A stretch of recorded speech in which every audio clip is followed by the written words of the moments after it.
said. I was losing my mind. I smiled, then showed the judge my bank records, security footage, and legal authority over the $14.00 trust. Suddenly, no one laughed anymore. I baked the cake myself, lemon pound, extra glaze, just how Paul used to love it. I even wrapped it in that old tin he painted in second grade, the one with the chipped stars and crooked flag. I had to walk 3 blocks from the bus stop because the rideshare canceled on me, but I figured it would be worth it. My son was being promoted, and the invitation said family welcome. I remember standing at the gate, the wind tugging at my scarf, staring at that big white rental tent in the yard. Music was playing, something loud and modern I did not recognize, and people were milling about in suits and cocktail dresses, laughing with drinks in their hands. I pressed the intercom and waited. A young man I had never seen before answered. "Name?" "I'm his mother," I said, holding the cake up with a smile.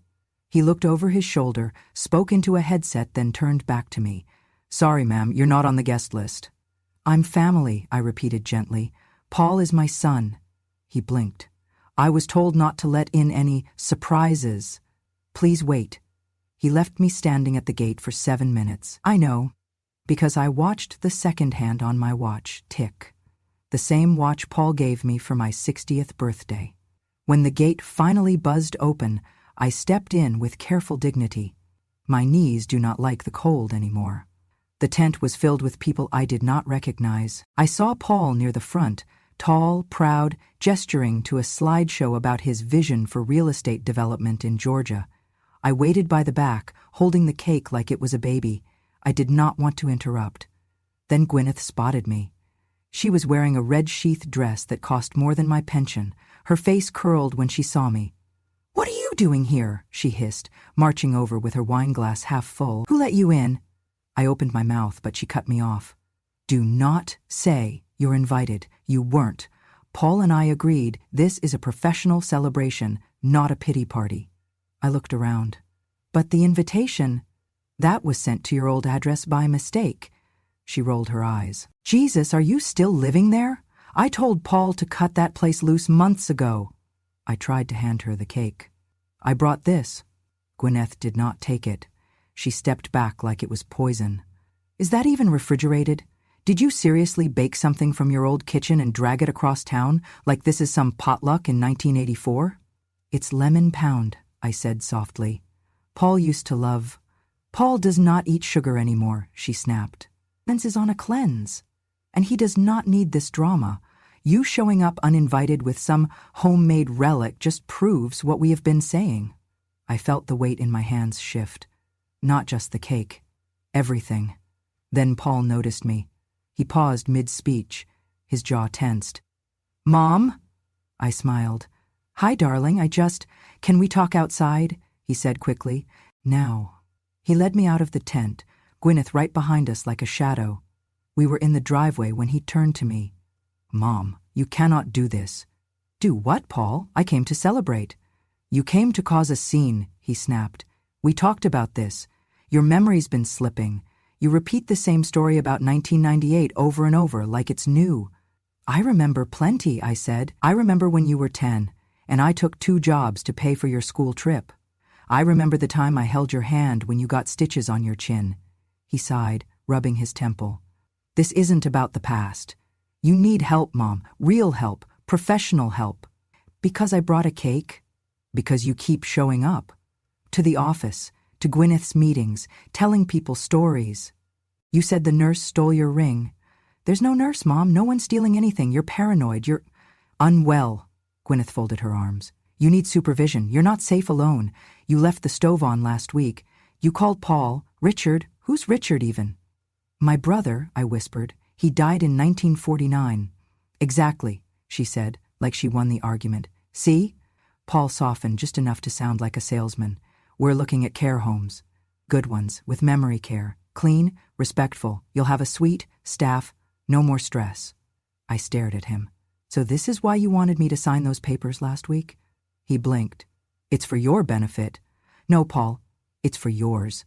There was a silence that said too much, And if you've ever walked into a room built for family and felt like a trespasser in your own bloodline, go ahead and hit that hype button. Let's keep stories like mine from slipping between the cracks, silent and unseen, because silence is where the truth often waits. Back then, I just nodded. I turned to leave. The cake in my hands felt twice as heavy. As I stepped off the porch, the tin slipped. It hit the concrete, the lid popped, the cake slid out, breaking clean in half. Gwyneth laughed. "Oh my God," she gasped. "At least we didn't let her carry the champagne." I bent down, picked up what I could. My fingers were shaking. A piece of glaze stuck to my coat. The same coat Paul gave me when he graduated college. A few people had come outside now, watching. Not helping, just watching. I stood up slowly, wiped my hands, and I smiled. I walked down that driveway without looking back. The rain started 5 minutes later, cold, misty, and not quite enough to soak through, but enough to feel like it knew what had just happened. Back home, I wrapped the broken cake in foil and placed it in the fridge. I sat at the table and opened the drawer where I kept my files. I took out the folder marked Fidelity Trust, Meliora Estate. I did not cry, not yet, because I knew something they had forgotten. I was not crazy, and I never forget where the money is. People always assume that silence means regret, that if you do not explain yourself, it is because you are ashamed. But I have never been ashamed of what I did for my family. I only regret that I raised a son who thinks strength looks like shouting and legacy smells like cologne. Before I was anyone's mother, I was Meliora Dunn, senior accountant for the largest independent bank in Atlanta. Back when calculators had cranks and numbers were penciled in ledgers. I ran circles around men who thought my lipstick made me soft. I had 3 promotions before I turned 35. I was the one they sent to clean up after mergers. Never the face on the billboard, but the one in the locked room solving million-dollar problems in silence. Then Franklin got sick. It started with a limp, then dizziness, slurred words. The doctors said it was Parkinson's, fast-moving. That meant I had 5, maybe 6 years with the man who held my hand through my father's funeral and brought me soup when I had the flu every winter. I didn't hesitate. I gave my notice. My manager cried. He offered me a sabbatical. He said, "You'll regret giving up your prime." But I never did. I went home, rolled up my sleeves, and became a full-time caregiver. I used every trick I knew from accounting to make our savings stretch. I cooked, cleaned, fed him, bathed him, managed his medications. When he could no longer speak, I read him the newspaper aloud. I learned to decipher his expressions like language. I memorized the way his eyelids twitched when he was in pain. And every night, I still did the math on our investments, alone, at the kitchen table, while Paul slept. Paul was 15 when Franklin's hands first shook. 17 when he realized his friends would not come over anymore. And 18 when he got the scholarship. Georgia Tech, full ride, engineering. The day the letter came, Franklin had just been hospitalized with a breathing episode. I held the envelope in my hands and smiled at Paul like nothing was wrong. But I knew. The group he ran with had already been in trouble. Vandalism, street racing, a little weed. I had called one of the boys' mothers to warn her. She told me to mind my own business. I did the only thing I thought would save him. I told Paul he could not go. "You're joking," he said. "You're ruining my life." "We need you here," I told him. "Your father needs you. I cannot do this alone." "You mean you won't?" he snapped. He never forgave me. He stayed. But in his eyes, I was no longer his mother. I was the prison warden of his youth. What he never knew was that I had already filed for state care assistance, that 2 weeks later, a rotating nurse schedule began, that by the time Franklin passed, I had already lined up a job interview to return to work. I just wanted him safe. I wanted Paul to live. But Paul only saw the door I closed, not the car crash I kept him from. 2 of those boys, one died in a motorcycle accident. The other is still in and out of jail for assault. But Paul never made the connection. To him, I was the selfish woman who stole his shot. So I let him believe it, because by the time Franklin passed, I had a new plan. I used my old contacts, reopened our investment account, and quietly began building what Franklin once called my whisper empire. See, the thing about trusts is they are like soil. You plant things deep, wait patiently, and never boast about the roots. I structured the estate as an irrevocable living trust, every dividend reinvested, every property bought under anonymous LLCs. I used shell companies, tax shelters, and strategies I learned long before Gwyneth ever Googled how to marry rich. No one ever asked how I paid for my house, or why I never applied for Social Security early. I kept the books to myself, lived modestly, and told Paul, "We're just getting by." He believed me. People always do when you wear old shoes. But the truth is, the Meliora Estate Trust grew from one modest 401k rollover into a $14,200,000 0-cents portfolio. Diversified, balanced, and immune to their greed. Because I never put their names on it, not once, not even Paul's. He had a chance. On his 30th birthday, I offered him a business grant. $150,000 0-cents. He said no. Said he did not want Mommy's guilt money. Said I owed him more than cash. He wanted his youth back, as if I had stolen it like a thief in the night. So I waited. I funded scholarships for kids he would never meet. I paid hospital bills for neighbors who never knew my name. I bought 3 rental properties and put them under the trust, knowing one day I might need more than a home, I might need leverage. And I kept every receipt, every signature, every video clip, every document. The day Gwyneth first mentioned memory care, I knew what they were planning. They thought if they whispered it long enough, I would believe it myself. But I remember every damn digit I ever typed, every betrayal I ever forgave too soon. Every smirk on Gwyneth's face when she called me eccentric. Every time Paul looked at me like I was just a relic of his childhood. I even remember the moment I knew Paul was lost. He came over one evening. Gwyneth had just had their second baby. I brought a hand-knitted blanket and a small check, just enough for a stroller. Paul took the blanket, tossed it on a chair and said, "We'll probably buy something more modern." He never cashed the check. That was the night I updated the trust. Removed his name from my medical proxy. I replaced it with my attorney, added a clause for abuse, financial manipulation, and forced guardianship. If anyone tried to commit me without medical necessity, the trust would trigger automatic review and legal defense, funded from its own capital. I protected myself because no one else would, and still I stayed silent. Let them call me forgetful. Let them joke about my episodes. Let them assume I was harmless. Because I knew, when the time came, silence would not be weakness, it would be strategy. There is a kind of betrayal that does not arrive with shouting or slammed doors. It comes quietly, like mold under wallpaper, slow, creeping, and already rotting everything before you even notice the smell. It started with the way Gwyneth looked at me. Not with suspicion or resentment, those came later, but with the kind of glance reserved for dust on a chandelier, something you tolerate for a while before hiring someone to deal with it. She moved into my home like she was visiting a hotel that needed renovation. She rearranged my furniture, replaced the curtains, threw out my dishes. She told Paul it was to bring freshness into the space. But freshness, in her mind, meant erasing me room by room. I let her. I even helped her replant the garden, though she yanked out my rosemary bush like it offended her. "It's too strong," she said, "and it looks like a weed." She never asked why it was planted there. That bush had grown from a clipping Franklin gave me on our 5th anniversary. I had kept it alive through every winter, every move, every heartbreak. But to Gwyneth, it was just in the way. And Paul, he watched, said nothing, just scratched his beard and shrugged. "Let her do her thing, Mom," he said. "She's trying to help." Help. That word had lost its meaning. The real shift came after Franklin's funeral.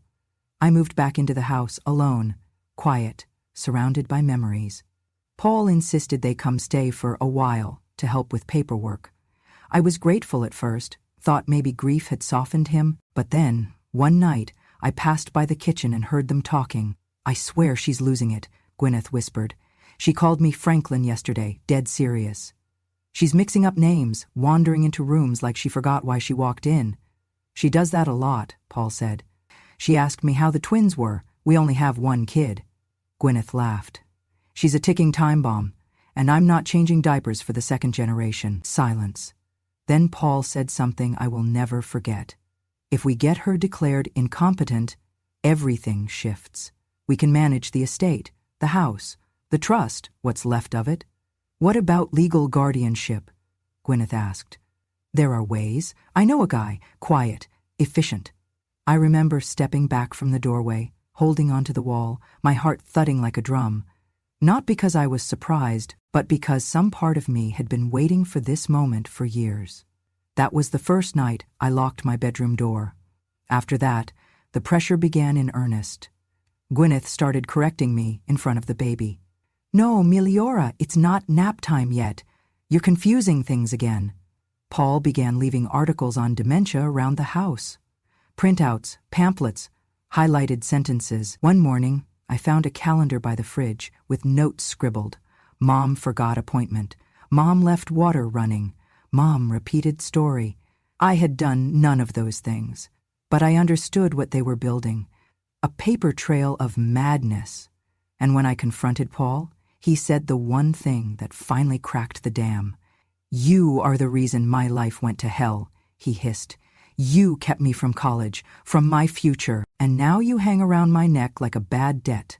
I looked at my son, the same boy who once sobbed in my arms over a skinned knee, and saw nothing left of him in his eyes. You brought me back home, he said, tied me to Dad's sickbed, made me watch him die. Now you want to cling to me like I owe you something? I saved you, I said. Saved me? He laughed bitterly. From what? A real life? A real career? You stole my future and now you want sympathy because you're old and lonely? I said nothing. What was there to say? He leaned in closer, venom in his voice. You want to be needed. You need to be the murder. But here's the truth, Mom. You are not some noble widow. You're just a woman who wasted her own life and wants to drag everyone else down with her.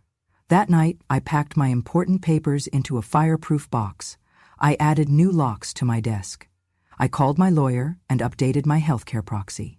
The next morning, Gwyneth made French press coffee and told Paul, loud enough for me to hear, I Googled guardianship laws in Georgia. If we act before she does something drastic, we can petition the court ourselves.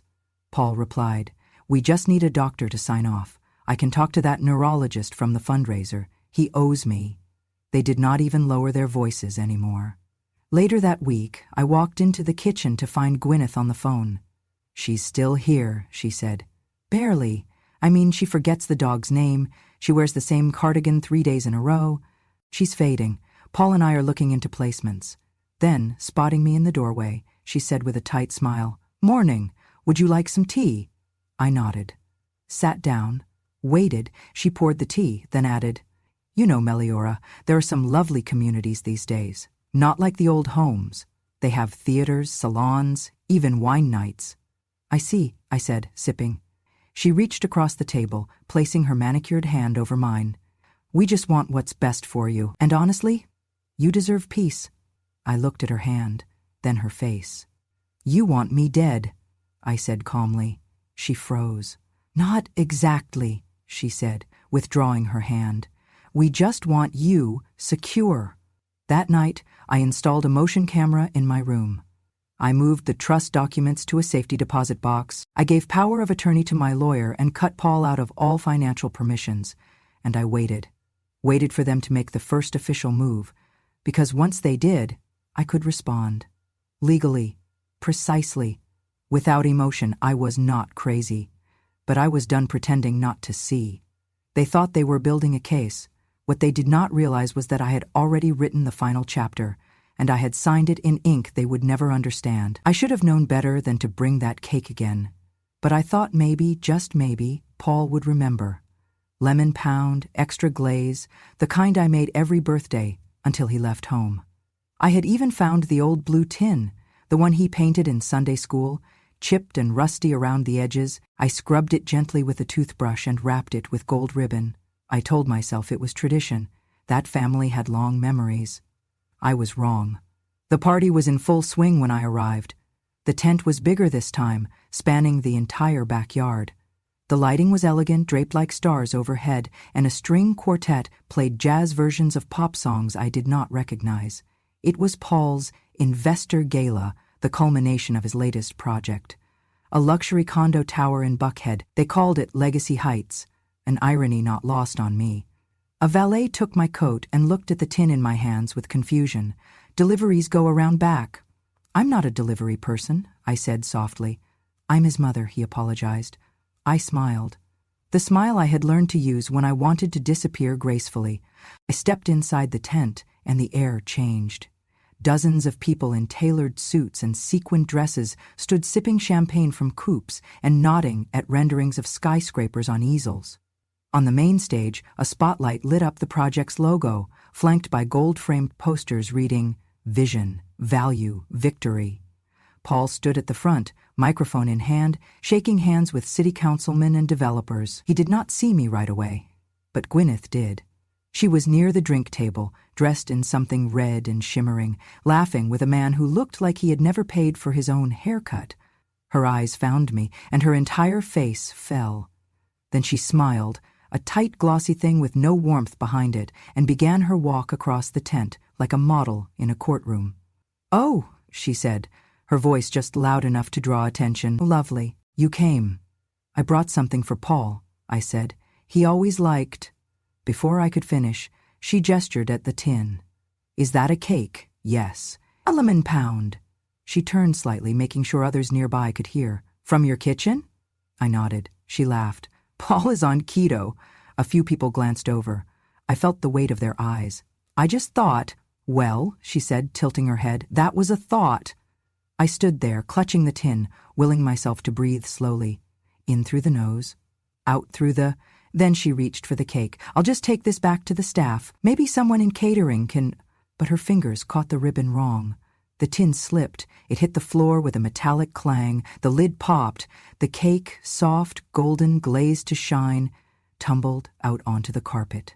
Someone gasped. Gwyneth stepped back. "Oh my God," she said, laughter bursting from her throat. "Well, that's unfortunate." I knelt down slowly. My knees screamed in protest, but I gathered what I could. Part of the cake had broken cleanly in half. Some of the glaze had landed on the hem of her dress. She looked at it like I had spilled bleach. "This," she announced, her voice now theatrical, "is why we don't bring sentimental desserts to formal events." A couple guests chuckled uncomfortably. I stood, the broken tin in my hands, my coat back at the door. My heart is somewhere beneath my shoes. Then Paul walked up. He had heard the commotion, seen the crowd forming. His eyes scanned the floor, the cake, me. "Mom," he said, his voice low but sharp. "What are you doing?" "I came to celebrate with you," I said. "You were not on the list." "I did not think I needed to be." He sighed, then turned to Gwyneth.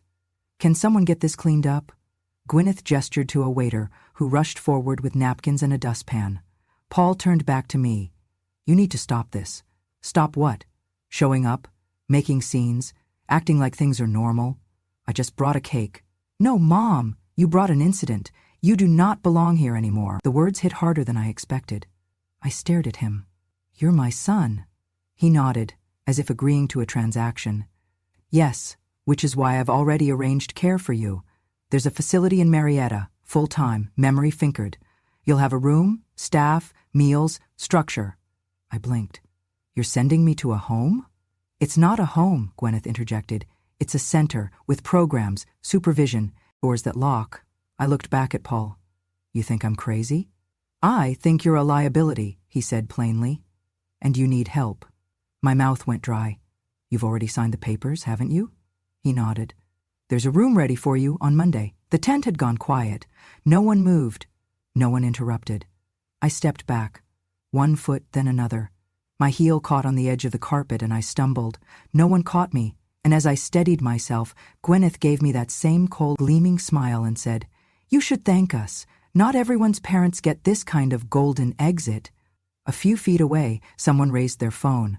I saw the flash. I straightened, took a breath, smiled, then turned, walked to the coat check, retrieved my things, and left, through the front, my cake tin still in my hand. The wind hit me like the truth. It was done. And now, so was I. It did not take long after the party for the paperwork to arrive. A thick envelope. No return address, just my name, printed in a bold, clinical font. Inside, a court petition for involuntary guardianship. Attached, an affidavit from a licensed psychiatrist, Dr. Aaron Feldman, claiming that I was exhibiting symptoms consistent with early-stage Alzheimer's. Repetitive behavior, it read, short-term memory lapses, paranoia, unsafe living habits. The report was dated 2 days after the gala. There was also a USB stick. On it were 5 video clips. In one, I stood in the kitchen, turning in circles, muttering, "Where is it? I had it right here." I remember that moment. I was looking for a shopping list I had tucked into my apron. I found it 5 seconds later. In another clip, I called Gwyneth Suzone. That was the name of our old neighbor. Her perfume must have reminded me. I corrected myself immediately. A third showed me knocking over a glass of juice and muttering, "I'm losing my mind." It was a joke. I laughed. But they had trimmed the laughter out. Each video was short, blurry, poorly lit, and deeply manipulated. And all of them were filmed inside my bedroom and kitchen. Without my knowledge. Without my consent. I stood at the kitchen counter, staring at the pile of papers. A tremor started in my hand, not from fear but rage.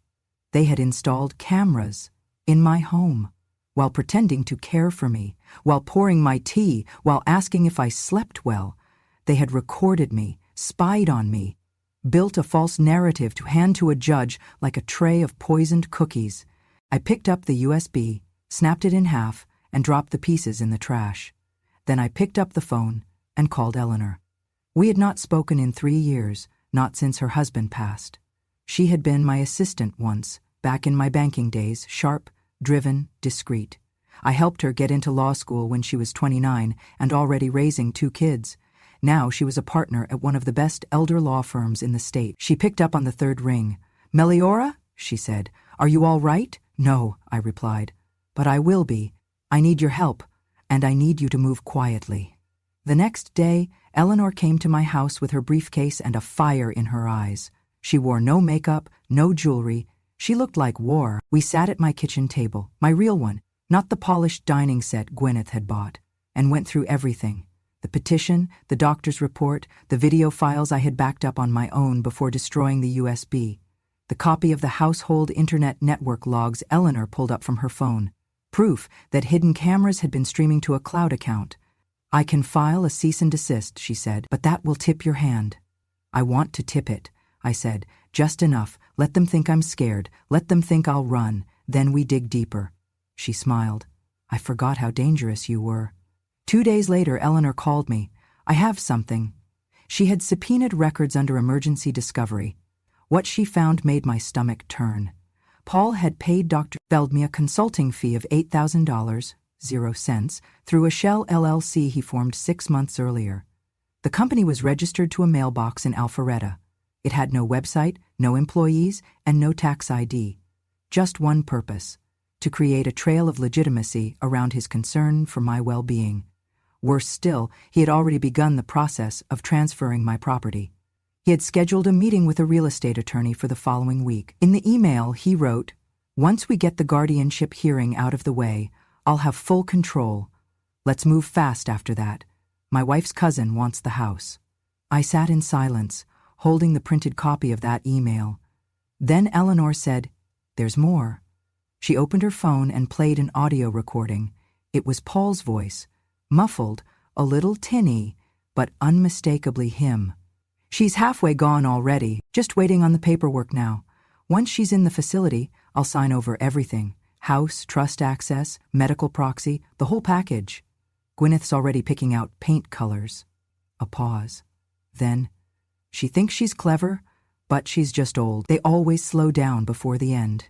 I do not remember what expression I had on my face. I only remember Eleanor reaching across the table and gently placing her hand on mine.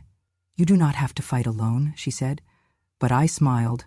"Oh, I will," I said, "because I have been alone a long time, and I have not wasted a second of it."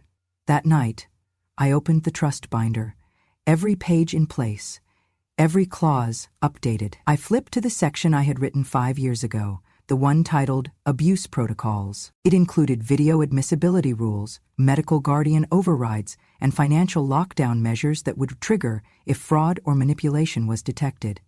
and it gave my attorney the right to freeze all disbursements until an independent psychological evaluation was completed. Paul had built his plan on the assumption that I was passive. He forgot that silence is not the same as surrender. He forgot that I was watching, and now I was done waiting. When you've lived long enough in silence, you learn to hear things no one else notices. The tone beneath the words, the spaces between the lies, the way people change when they think they've won. Paul had grown bolder, Gwyneth smugger.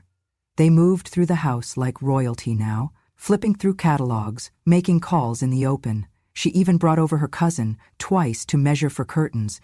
They believed the guardianship hearing would be a formality, that Dr. Feldman's diagnosis would be the final nail, that I'd be tucked away neatly, my assets opened like a candy tin. What they did not know was that I had already pressed the trigger. It was buried deep in the trust documents, Section 7.4, subsection D.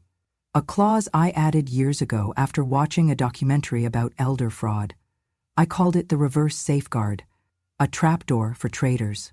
It stated that if any beneficiary attempted to access, divert, or claim control over the trust through coercion, misrepresentation, or psychological manipulation, the trust would activate a protective hold. All disbursements would be frozen. Control would revert to a named legal entity, one I had created long ago under the name Meliora Foundation, LLC. On the morning after I heard Paul's voice say, "She's just old," I opened my laptop, logged into the secure portal, and entered the code. Not a password, a phrase. "She is not done." Within minutes, the trust's internal legal team was alerted. All linked accounts were flagged. The credit cards Paul had been using, attached to the family expense fund, were locked. The stipend he had been quietly routing to Gwyneth's business? Gone. Their automatic mortgage draft? Cancelled. Every penny back in the vault. Then I made the second move. With Eleanor's help, I filed a formal complaint with the Georgia Bureau of Investigation, specifically the Elder Abuse and Financial Crimes Unit. We attached copies of the falsified diagnosis, the payment records to Dr. Feldman's fake LLC, the audio recording of Paul's confession, the property transfer emails, and most damning of all, footage from the Ring doorbell camera. I had almost forgotten about that camera, installed by Paul himself, when I needed protection. What he did not realize was that it recorded audio. Lots of it.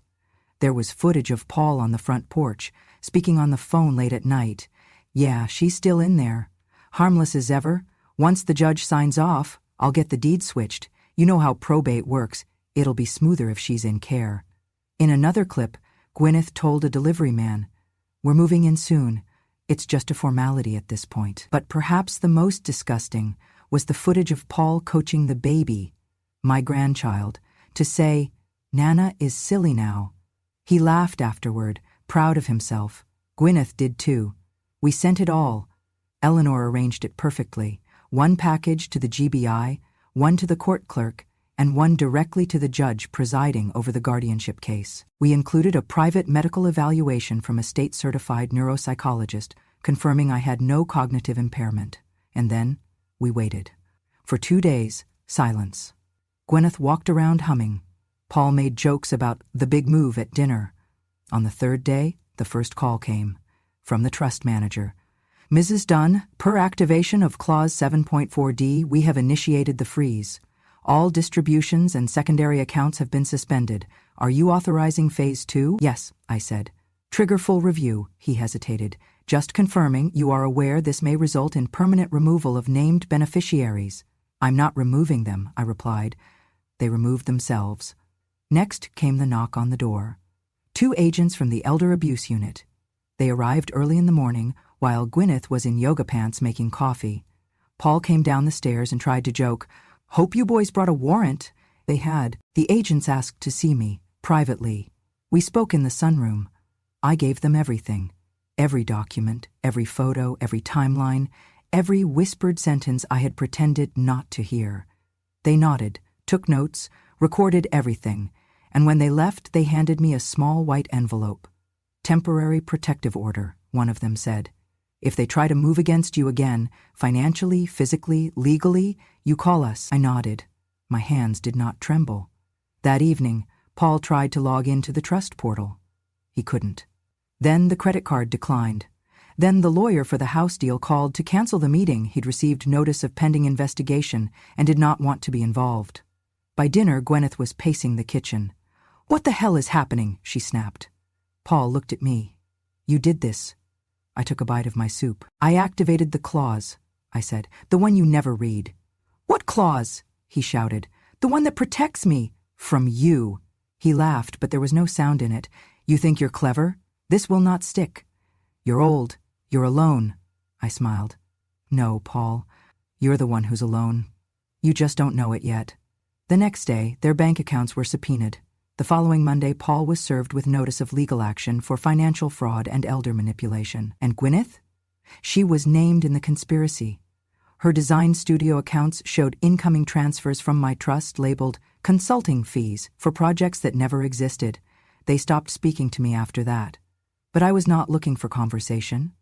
I was building a case, brick by brick, like I'd built everything they took for granted. The courtroom was colder than I expected. Not in temperature, though the air conditioning was unforgiving, but in presence. There was no warmth in the walls, no softness in the way the pews creaked under anxious bodies, just long fluorescent lights, too white to feel human, and the constant shuffle of paper against ambition. I wore gray, not black, not mourning. Gray, the color of steel under fog, of storms held back by bone-deep patience. Paul and Gwyneth sat across from me, dressed like grief in Armani. Paul's tie was navy. Gwyneth wore pearls she never earned. They leaned close, whispering rehearsed lines with the precision of salespeople. I did not look at them. Not yet. The bailiff called the room to order, and the judge entered, an older man, stern but not cruel. His name was Judge Harmon. I had read about him, former prosecutor known for silence, not speeches, the kind who listens with a blade under his bench. "Petition for guardianship," he began.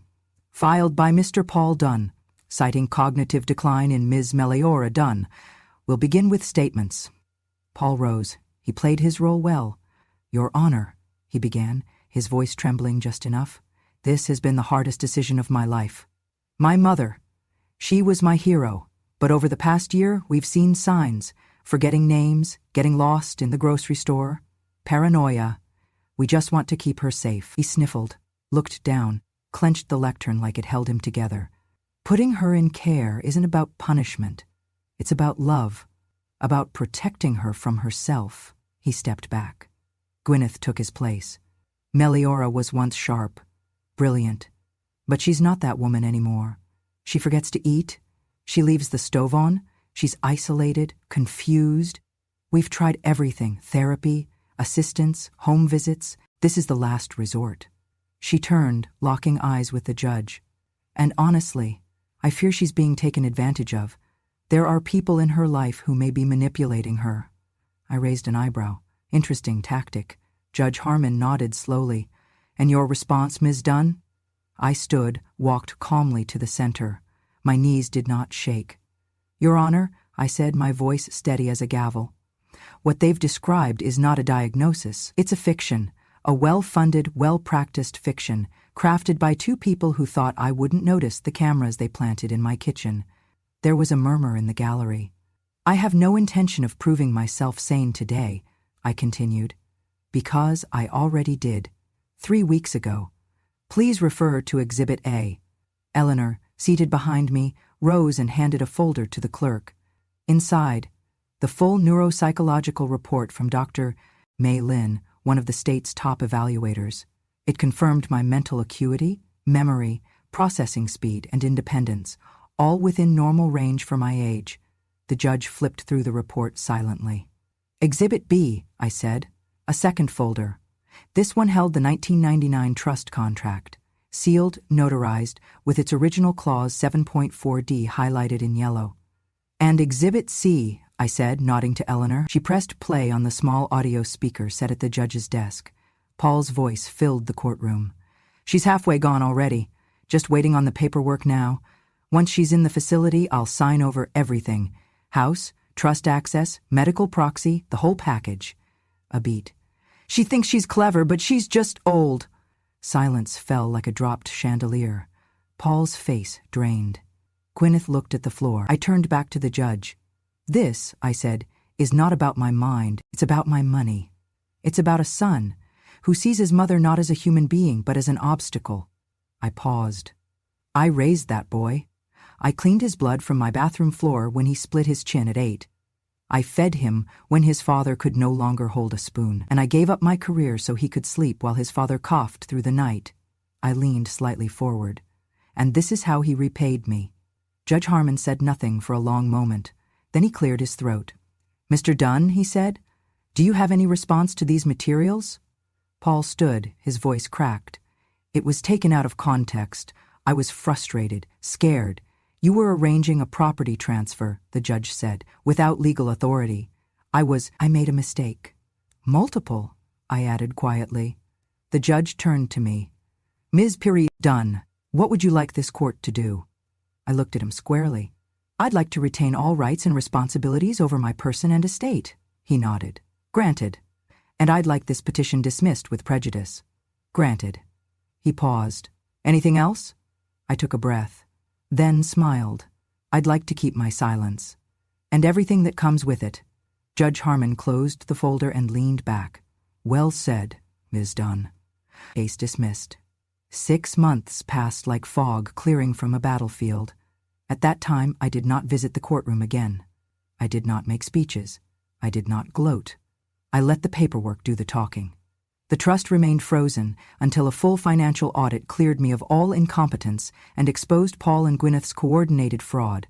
The final report listed 18 violations, including asset misappropriation, falsified medical testimony, and unlawful surveillance of a protected adult. Paul faced fines, legal fees, and public scrutiny. Gwyneth, who had still been working in luxury real estate, was quietly dismissed by her agency. The reason listed was conduct unbecoming of fiduciary trust.